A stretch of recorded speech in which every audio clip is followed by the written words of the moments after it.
You know what? I actually do have some. I just have never taken them down here. So You mean down here from upstairs? from or- upstairs. Okay. Yeah. Here we are, holding our microphones in our hands like schmucks. Like schmucks. Yeah. I think it's a bit. I don't know. I've You suddenly just just wanna become be that I like a probably look like a sportscaster, sports Exactly. newscaster, don't you? Just, I look like a bit of an asshole right now. I didn't actually think that I'd be on camera today. Whatever. What are you gonna do? Here we are, Dan. we did plan this. We did This plan was our this. intention. This has been planned for quite some time. I've not I've- shown up and press gang Jack into coming in front of a camera. I just woke up. I'm like, oh my god. I've got to talk about sci-fi. Oh god. Ugh.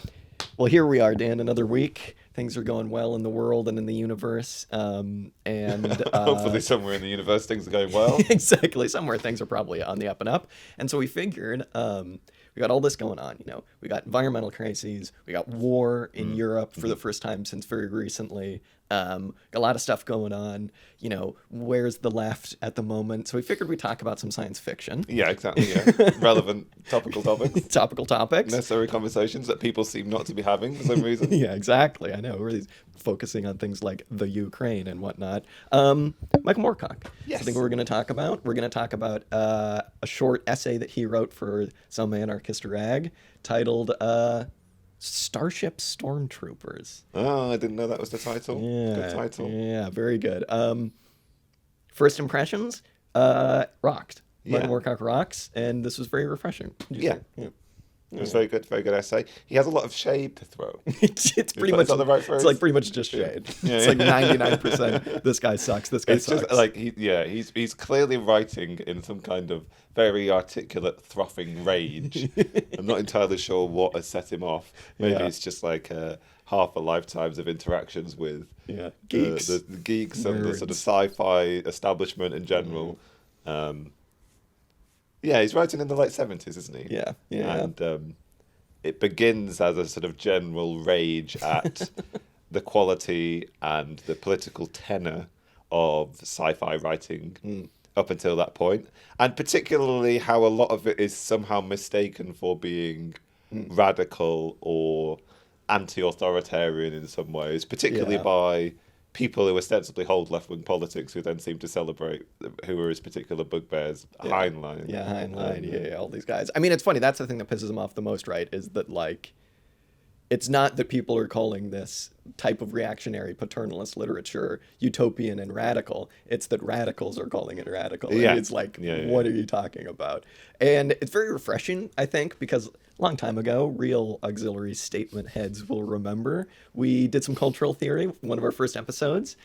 Jack Zipes, Marxist, it's just period, just a Marxist guy, cultural theorist. Nobody's just a Marxist. Jack. Yeah, well, it's very true. And he was basically trying to answer the question of like, art under capitalism, especially like movies and TV and books, can it ever be anything other than just like glorifying the surfaces of capitalism? He more or less just comes down on, well, you know, like there's the academic-y, like he has it's like an essay, he really goes into it, but he was basically just like, no. This I thought was a lot more refreshing, and I think that, I'll be honest, I think that the anarchists kind of have the like cultural theory a little bit more locked down than Marxists, just because this was so refreshing where he is basically just like, Moorcock is like, utopian fiction is pretty much all reactionary and fucking shitty. Yeah, It's yeah, just yeah. like, oh, that's nice to hear. That's Yeah. really, yeah, I like that. Just like no qualifications. Just like, if you're writing something utopian right now, it's probably going to be reactionary. Yeah, I yeah, thought yeah. that was good. Yeah. I dug it. And the crux of his argument generally hangs around how these characters are written and the Yeah. nature of these characters. And he does suggest there is a reason why it's possible for people to mistake some of these characters and some of these forms of sci-fi and, I suppose, fantasy writing as being potentially liberatory or radical when they're not.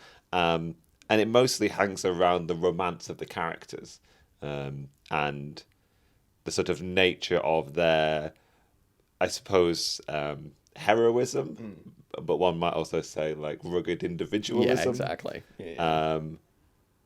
But he points out in the end that most of these people are only just looking for another authority to defer to. They're yeah. sort of like, they are fighting some kind of tyrannical authority figure, but at the same time just looking for the true authority to be re-established. I mean, he talks a lot about Robin Hood. Robin Hood's the classic example of this, where he's just like, "I'll fight the evil local corrupt official until virtuous King John returns from killing the Muslims to like." Exactly. Yeah. Exactly. But also he does take aim at like things like Star Wars, for example. Yeah, he did not have many good things to say the about Star mystical Wars. force hanging over everything, and we'll just sort of like defer to this. I like kind that. of authority. He said something about like he just straight up was like, it's just Nazism to be like mysticism over rationalism, to be like, what's my gut? You know what I mean? It's this is what a man does. You know what I mean? That kind of bullshit. And that's so rife in everything. Yeah. And like another great example talking about Star Wars is like the best Star Wars, Phantom Menace. The end, it's like you got your characters that are like these individualists and they do their own thing and they're a bit rebellious in their own ways. But then at the end, it's like Amidala puts the medals on everybody. And it's the same thing at the end of one of the bad Star Wars ones. I forget, what's the last prequel called? The last of the first ones? Is it A New Hope? The last of the first ones. Return of the Jedi. Return of the Jedi. It's the exact same thing in Return of the Jedi. It's just like, you got your Han Solo, who's like this like space cowboy, and you're like, wow, he's rebellious. But then now it comes like the monarch is like, well done, you've done your thing for society, and it's just very all paternalist, and it's like, yeah, that is all science fiction in reality. It just sucks. He's kind of ruined everything for me, I'll be honest. Yeah. But I suppose at the same time, he's also like, you can kind of still enjoy this stuff, which was a bit refreshing. He's like, I'm going to call you out on it, and I'm going to call you a fascist, but it's like, escapism is escapism, whatever. But like, which I kind of respect. I appreciate at least. And he doesn't necessarily say that anybody who writes stories about monarchs or rulers of some sort or other, or anybody who writes stories about military and military characters and militarism, are necessarily writing propaganda. Yeah. It is possible because he's written a huge number of like stories with these kind of characters in this sort of forms of genre fiction. So it's not necessarily an attack on that kind of genre fiction or those specific types of genre fiction, but just how the majority of them are written and how the majority of fans engage with it, and just how much of a backlash there is against any voicing of that kind of criticism at all. At least in this period of time that he's writing in the 70s, quite how difficult it is for actual radical writers to find places to publish stories, particularly in like literary magazines. His sort of like I guess stomping ground at the time. I don't know whether what form literary magazines exist anymore as a non-consumer of fiction writing. I'll have to defer to that. Yeah, I mean, it's funny because this was just like the ideological question of the day, right? With like Thatcherism and Ayn Rand. Ayn Rand obviously does not get a very good showing in this essay. It's the like, lack of altruism, no such thing as community, no such thing as society. Like, you just got to be your own person. But it's like the dissonance between realizing that if you do that under capitalism, you're doing the exact opposite, because it's like individualism is like, it is just paternalism. You know what I mean? It's just deferring to this higher authority, which I think the anarchists, by virtue of them being anarchists, are just like the most adept at picking out and being like, this is a joke. I was refreshed. There was one point when he diagnosed a symptom in sci-fi writing, which is to just write capitalism into the future forever. And that's one of the things that's always bugged me, both about capitalism, both about science fiction, but also more broadly like things that pass for futurism. People will take a very technological, determinist, I suppose, or techno-focused approach to predicting future events, but won't really think about future social situations, social structures, and how those are going to develop in time and in future. And rather, the dominant social relations of today are just projected into the future with a sort of like new technological framework laid over the top kind of thing. It's not something that's heavily developed in this essay, because mostly writing from an anarchist perspective, what he really wants to do is bring up the question of relationships to authority, really. We hate authority. Yeah. So what do you think? Do you get a? He does give a little of that of an answer. What do you think his ideal approach to narrative writing is? Does he give Well, one? that's the hard thing because, like, right now, if you don't want to write this kind of individualist, like, just projecting social relations into the future, come on, Jack, turn your phone off. Oh my God. I'll be having a word with that person after this. How dare you text me when I'm recording? Like, if you want to not do what he's saying, if you don't want to write capitalist social relations into things, it seems to me like you just have to criticize things then. Like, you have to do what he does in the Elric books, or what, like, Le Guin does in The Dispossessed, which is, like, maybe hint at different social relations, but for the most part, criticize things that are going on now. Like, write characters that are, like, monarchs or, like, space parliamentarians or something like that, but then, like, criticize it and be like, here's why that sucks, and have a character at the end that, like, realizes that it sucks and doesn't just defer to authority, which feels a bit reactionary to me. And I think that maybe that's the answer to the question of, like, can we write non-capitalist things under capitalism? Can you do art that isn't capitalist? It's kind of like, no, because if you don't, it's just going to be reactionary, which is still, I don't know, that's still cool. It's still respectable to do that. But, like, yeah, it sucks. I don't know. Yeah. There is one quite interesting example he puts up. I don't remember what the novel is called, but it's meant to be one that was highly influential to him, which is about a kind of like, some kind of spacefaring civilization slash space setting. And there's a character who's worked his way up from being just like Joe Soap working class guy to being a character who is essential to sort of like galactic affairs, I suppose, and finds himself in possession of some sort of weapon of mass destruction. And spoilers for this book, his name I can't tell you what it is. The spoiler alert is coming from Michael Moorcock, not from me. Yeah, blame him. He ends up splitting this weapon up and like giving it to like all sorts of mob characters apparently, rather than seeking a responsible like person to give this weapon of mass destruction, which is being sought after by all of these corporate and government elites or what have you. So I guess he would like to champion narratives that don't fall back on that trope of like finding the ideal authority figure, the ultimate authority that we can trust and we can respect. But beyond that, there isn't. I mean, it's other than writing fiction, which is critical of today. Exactly. Yeah. Which I get that is kind of critical of today, though, I guess. It's funny too because Tolkien does not come across very well in this either. And basically all right, one sec.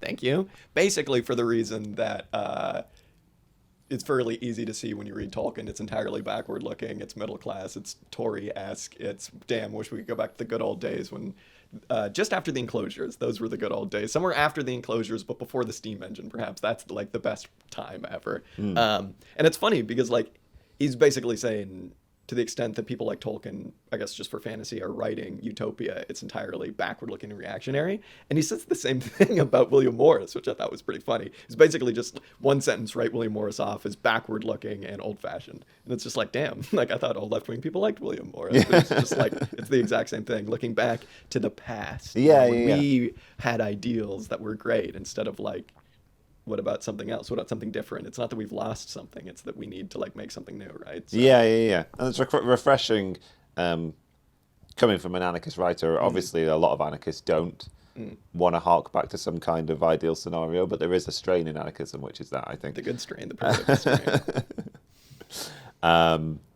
But yeah, his critique of Tolkien is, I guess, the classic one, which is like... Tolkien's actual threat is the working class mob and exactly. industrialization. And he wants to champion a kind of like a society which has a strict social hierarchy and everybody's in their place and it's static and unchanging and everybody fulfills the same roles throughout their lives and multiple generations of people fulfill the same roles, fealty to the king, and when the nobility calls, you rise and sort of give your service. Your life. Give your life potentially to their ongoing rule kind of thing. And it's also just like Tolkien is like There's not a single woman in The Hobbit. Yeah, So there's also just like the basic, like, oh, okay, yes, also that. But it's funny because it's like, how do we balance then? Like, I love Tolkien still. Tolkien still rocks, I think. He talks about Asimov is basically just cowboys in space, and that's absolutely true. But I love Asimov. Don't really care much for Heinlein. But like, yeah, how do we balance that? How do we balance the like everything's paternalistic, everything sucks, everything's bad under capitalism, but like it's still a bit cool, perhaps? Like maybe you could go the Warhammer route of like it's all so bad and so terrible that it's just like very clearly satire, but also like we can enjoy it because we tell ourselves it's satire. You know what I mean? I don't know. Yeah, we can enjoy it. The problem is there's still a degree to which there are people in the world who don't recognize the 41st millennium as depicted in the Warhammer narrative as being both bad and a satire. Yeah. At least in Warhammer Fantasy or Age of Sigmar or whatever, you get the like looking back to the past, not really the past, right? But like, wow, things were bad. It's like, look at Bretonia, the civilization where if you were a peasant, you're going to die. Like that's a violent, horrible death. And you need to because the Lord demands it. Yeah. That world retained a certain amount of like Monty Python-esque like satire and critique, I suppose. Yeah. But I don't know. We can still enjoy things, though. I think that's the thing. And that's kind of the tone from this essay is like, you're allowed to still enjoy things. But I'm going to fucking call you out if you call any of this shit radical. Like, that's it. Yeah. But don't let Michael Moorcock catch you reading Tolkien on the tube because he will accuse you of being a fascist. Yeah, exactly. There were some real zingers in this. And one of them was like, I would only be mildly more upset if I saw someone reading Mein Kampf and enjoying it than if I saw someone reading Tolkien and enjoying it. And it's like, whoa, okay. That's like the first line. And it's like, damn, all right, okay. Yeah. He sets out his stall and he carries on in that vein. Yeah. Well, how does he end it? He's basically like, let me find it. I actually kind of want to, where's my phone? Oh, yeah, it just went off.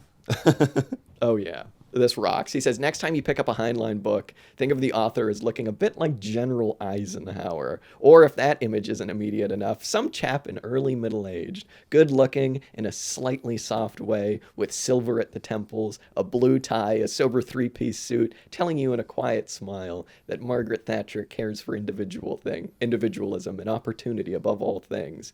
And then you might have some idea of what you're actually about to read. I like that because it's like, hey, propaganda. Yeah. But, you know. Yeah, if you go into something knowingly, cowboys. Go in knowingly. Yeah.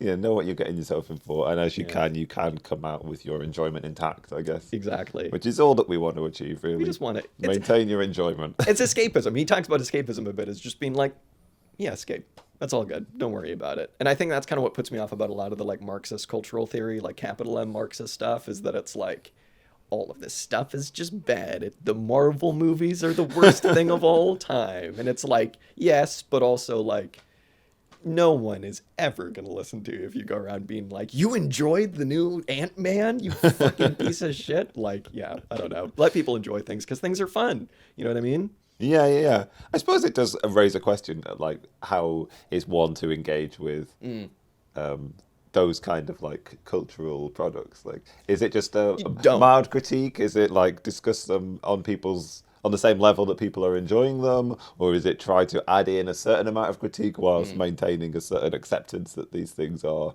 worthwhile to people? Yeah. Let me let all of the leftists in on a little secret right now. You don't actually have to engage with things. You don't have to engage in things at all. And in fact, I would caution you, don't engage with most things because, like, I don't know. No one likes someone who's grumpy. No one likes someone who's just going to ruin things for everybody else. If they're, I don't know. You always see it when like AOC wears a new dress and people are like, you got to have an opinion. You got to have an opinion on this. It's like, you do not. And I think perhaps by engaging, you're maybe making things worse. And so maybe it's the same thing with like, if you have a liberal friend who talks about how great the third Hobbit movie is and is like, damn, wish we could go back to that time. You don't have to educate them. You can try, but also like, be normal, I suppose is what I'm saying. Engage with what you want to engage with. Be a conscious consumer, but also like... Unless that person is reading Harry Potter, in which case engage in like strict social ostracization, I think. Physical intervention is required, perhaps, unless that person is 12. Actually. Yeah, all right. I mean, yeah. Yeah. We've been saying all this as we're in the middle of painting some toy soldiers that some of which perhaps look a little bit like Nazis. So, what are you going to do? You can recognize that they're perhaps problematic, perhaps satirical, but also enjoy your things. So, yeah, we love to enjoy things, folks, don't we? Yeah, all right.